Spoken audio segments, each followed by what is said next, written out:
Ce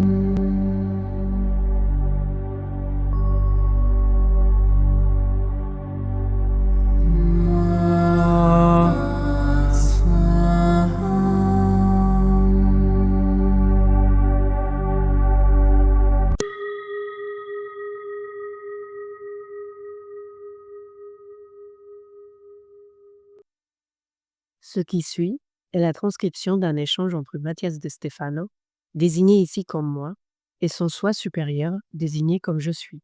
Dans cette capsule, la voix féminine incarnera le moi, tandis que la voix masculine représentera le je suis.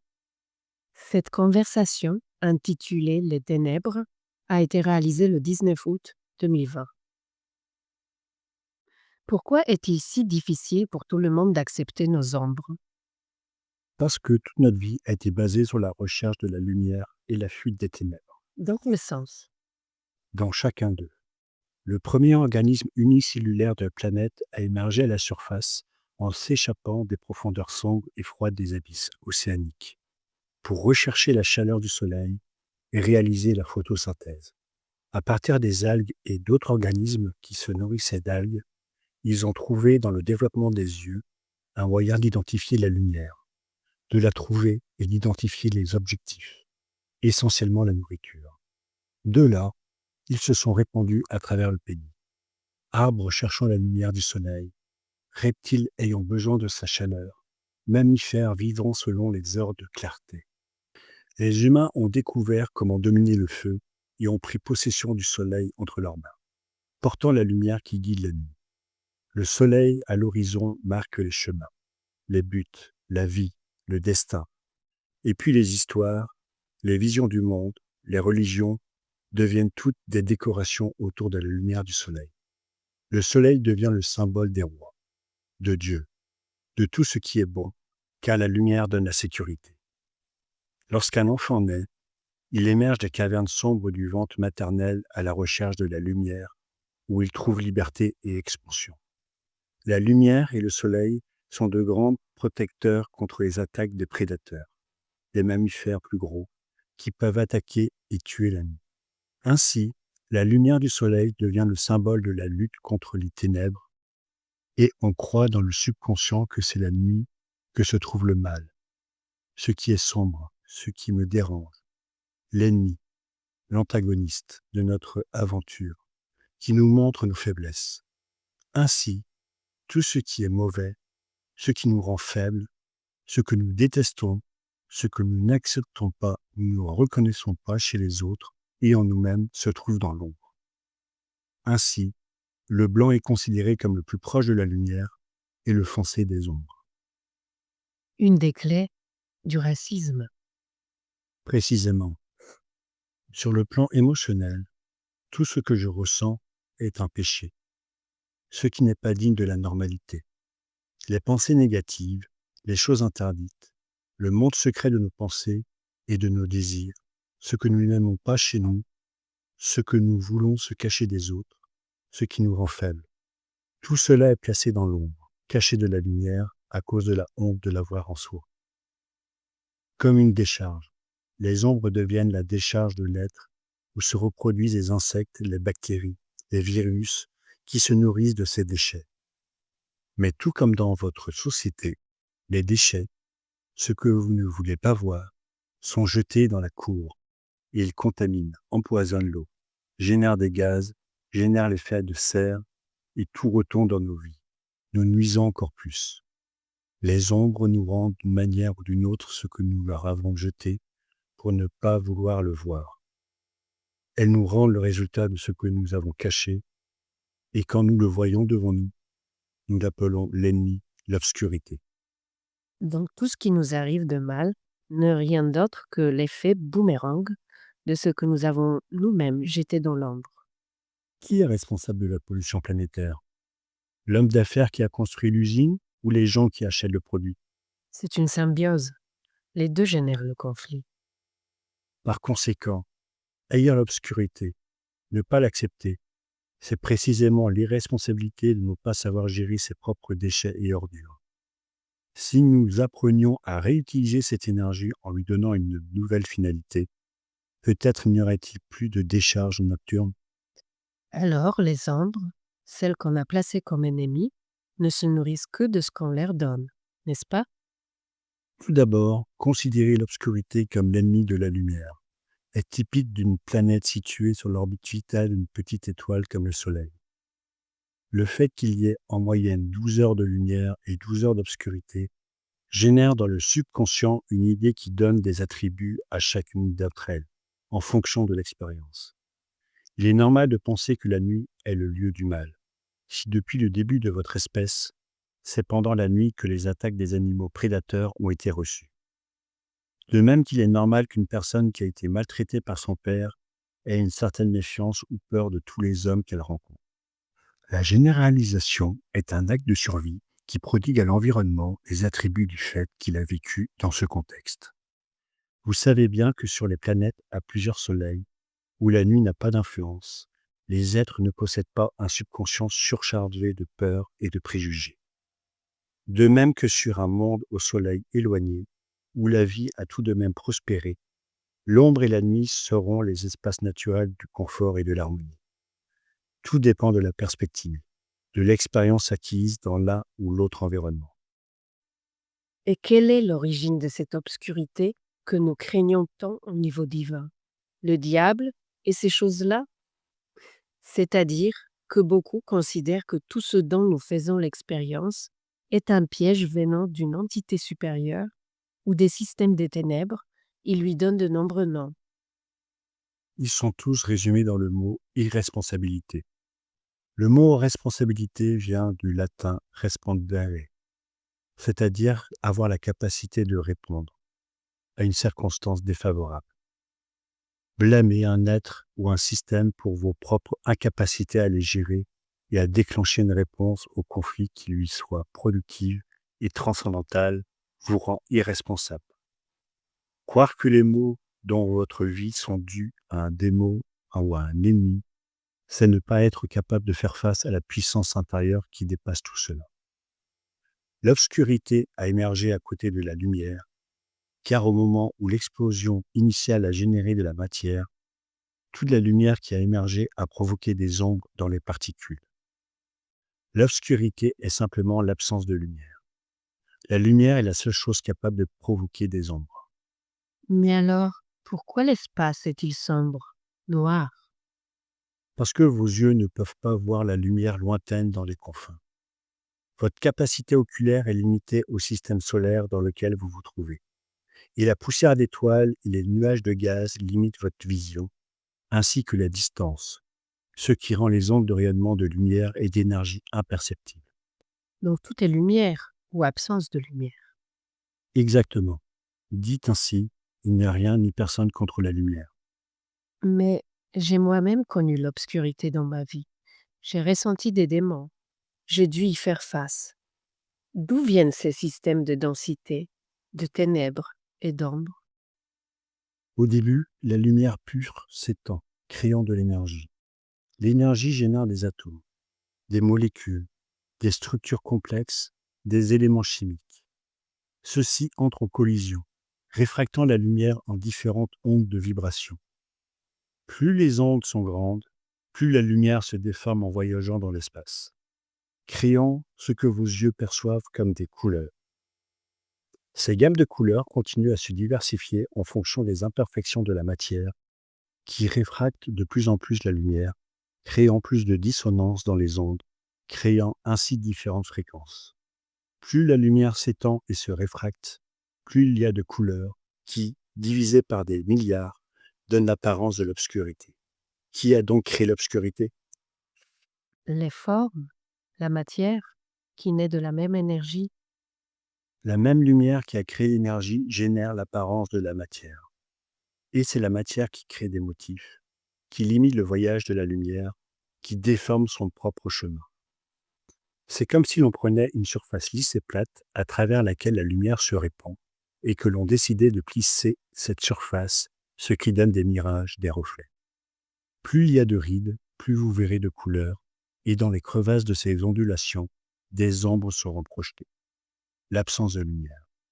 Maintenant, élevez une montagne très haute au milieu de la surface, et vous verrez que la lumière, comme le vent, se disperse dans toutes les directions, comme sa ligne droite apparente commence à se dilater par la déformation du terrain, non plus avec une trajectoire droite, mais de tous les côtés. C'est l'espace qui est le produit de la lumière, et c'est l'espace lui-même qui modifie la lumière, en changeant ses sens. Dieu a créé l'être humain pour pouvoir le créer. C'est ainsi que la lumière commence à se poursuivre elle-même, en traversant ses propres chemins, en se modifiant de tant de milliers de façons qu'elle crée des univers parallèles. Un labyrinthe que l'on appelle la réalité, une toile que l'on appelle la grille. Et plus la toile s'entrelace, plus la limitation est grande, déformant le concept pur de la lumière en couleurs, des couleurs en ombre, modifiant votre observation de la géométrie, transformant le tétraèdre en feu, le cube en sel, l'octaèdre en graine, le dodécaèdre en goutte d'eau, l'icosaèdre en planète. Chacun avec sa propre direction. Alors, dites-moi, chaque être humain a-t-il le même but dans la vie? Chaque animal suit-il le même chemin? Un enfant est-il le même qu'un lion et qu'une araignée? La chauve-souris et le papillon sont-ils les mêmes? Non, je veux dire, ils ont la même essence, mais ils ne sont pas les mêmes, ils sont uniques. Donc, de la même manière qu'il existe des espèces dans cette dimension et dans ce monde, il existe des espèces dans d'autres dimensions, et au sein de chaque espèce, il y a des individus, chacun avec son propre chemin. Les démons sont une autre des nombreuses créatures qui existent sur les différents chemins. Je me souviens que nous appelions les ténèbres des constructeurs de réalité.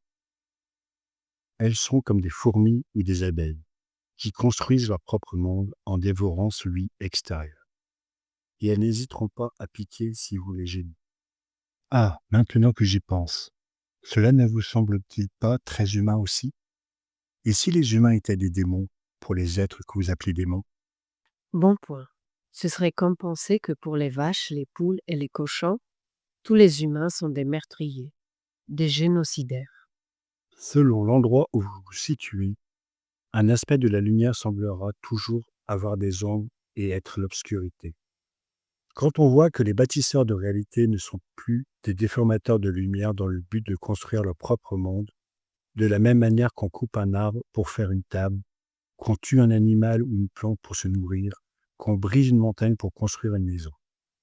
Vous vous libérez de l'idée qu'il existe une force supérieure qui vous domine, car vous réalisez que vous faites de même avec d'autres forces que vous considérez comme inférieures. L'obscurité, à laquelle vous faites si vilainement référence, n'est rien d'autre qu'un autre être essayant de créer sa vie. Comme vous, vous êtes les ténèbres, car vous êtes né de la distorsion de la lumière. Ce n'est pas de la spiritualité, c'est de la logique. La première étape pour accepter nos ombres est donc de reconnaître qu'elles proviennent de la lumière et qu'en les acceptant comme faisant partie d'un système naturel d'évolution, je peux les recycler pour améliorer mon évolution personnelle. Le combat entre la lumière et les ténèbres n'existe que dans le subconscient humain, qui, lorsqu'il est transporté dans l'inconscient humain, génère une bataille éternelle entre le concept absurde du bien et du mal. Personne n'est bon ou mauvais. Il n'y a que des êtres plus déformés que d'autres. Mais ils sont tous légers. Lorsque vous parviendrez à voir la lumière dans les endroits les plus sombres, vous reconnaîtrez la vérité, à savoir que tout n'était qu'un. Donc le jeu est l'obscurité et le suis est la lumière. Le jeu est la distorsion de la lumière avec toutes ses couleurs, ses chakras et ses émotions, tandis que le suis est la lumière essentielle qui relie tout, qui lui donne un sens.